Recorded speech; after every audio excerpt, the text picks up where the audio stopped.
Netflix पर एक movie release हुई है, नाम है माँ बहन। और ये मूवी आपको जरूर देखनी चाहिए। मैंने ये मूवी देखी और मुझे मूवी बहुत पसंद आई। और बहुत सारे कारण हैं इस मूवी के पसंद करने के।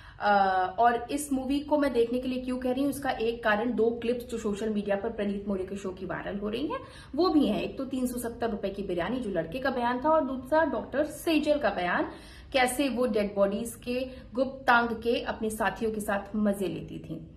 अब आते हैं मूवी पर। इस मूवी में दिखाया गया है वो सारी चीजें जो अपने देश की हर दूसरी लड़की, चाहे शहर की हो, गांव की हो, कहीं भी रहती हो, वो फेस करती है। मेजॉरिटी ऑफ लड़कियां ये फेस करती हैं। आपके कपड़ों से आपके कैरेक्टर को नापा जाना। ठीक वैसे ही इस मूवी में स्लीवलेस ब्लाउज से एक महिला के कैरेक्टर को नापा जा रहा था, क्योंकि वो इंडिपेंडेंट थी, अपना घर खुद चलाती थी, बच्चे, दो बेटियां थी, उसको पालती थी, तो उसका कैरेक्टर असैसिनेशन होता था। ये सारी चीजें इस मूवी में आई है। आप लड़की हो तो उसको कमजोर दिखाकर आपकी चीजों को हथियाने का कैसे कोशिश की जाती है, किस तरीके से सर्वाइवल बीइंग इंडिपेंडेंट एक महिला का मुश्किल होता है, ये तमाम चीजें उस मूवी में दिखाई गई हैं। एक जो सामाजिक सो कॉल्ड जो एक टैबू है कि बिना मर्द के महिलाएं सुरक्षित नहीं है, या उन बिना आपके जिंदगी में अगर कोई आदमी नहीं है तो आपकी कोई इज्जत नहीं है, ये जो एक सो कॉल्ड सामाजिक टैबू बना हुआ है, वो चीजें इस मूवी में दिखाई गई हैं। अब मैंने ये चीज, दोनों चीजों को को लिंक क्यों किया, उसकी बड़ी वजह है। डॉक्टर सेजल पे आते हैं। डॉक्टर सेजल एक मेडिकल स्टूडेंट रही हैं और हमारे देश में भगवान का दर्जा डॉक्टरों को दिया गया है। वो जिस हॉस्पिटल से पढ़ाई उन्होंने की है वो हॉस्पिटल है KEM हॉस्पिटल। और आपको पता है ये वही हॉस्पिटल है जहां पर अरुणा सांगवान जो थी, नर्स थी, उनके साथ दुष्व्यवहार हुआ था। उनके साथ वही उसी हॉस्पिटल के वार्ड बॉय ने गलत काम किया था, जिसके बाद वो कोमा में चली गई थी। और यही वो हॉस्पिटल है जिसने मिसाल पेश की है।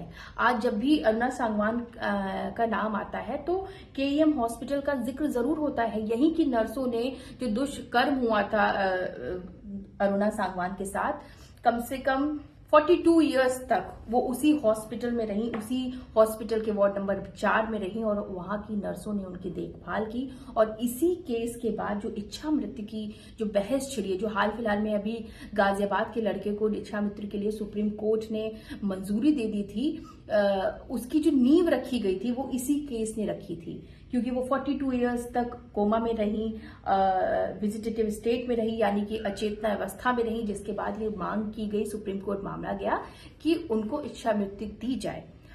और आप उसी हॉस्पिटल में पढ़ाई कर रही हैं, आप एक स्टूडेंट नहीं, डॉक्टर हैं, और आप डेड बॉडीज का मजाक बना रही हैं। और आपने स्टेटमेंट जारी करके माफी भी मांगी, लेकिन अभी आप सोशल मीडिया पे देखेंगे तो उनके कुछ और पुराने वीडियोस भी वायरल हो रहे हैं, जिसमें वो डेड बॉडीज का मजाक बनाती हुई नजर आ रही है। ये कुछ 1, 2, 4, 10 केसेस की वजह से जनरलाइज कर दिया जाता है लड़कियों को भी। और वो लड़कियां जो जिनकी मूल परेशानियां हैं, जो हर दिन झेलती हैं, वो चीजें डाइवर्ट हो जाती है। और जो फेक फेमिनिज्म का जो तमगा लेकर सोशल मीडिया पर कुछ लोग आ जाते हैं, वो जो रियल इश्यूज हैं महिलाओं के, वो कहीं ना कहीं उससे दब जाते हैं। इसलिए डॉक्टर सेजल को भी कुछ ना कुछ ऐसी सजा मिलनी चाहिए अकॉर्डिंग टू, मतलब मैं तो यही चाहूंगी, ताकि एक मिसाल पेश हो आगे के लिए, आगे की जनरेशन्स के लिए। और कभी भी लड़कियों को जिस तरीके से ऑब्जेक्टिफाई नहीं किया जा सकता, ठीक वैसे ही लड़कों को भी ऑब्जेक्टिफाई नहीं किया जा सकता।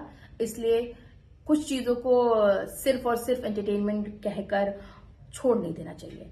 वैसे ये मेरा टेक है, और आपका टेक क्या है जरूर कमेंट कर बताइएगा, और एक बार ये मूवी जरूर देखिएगा।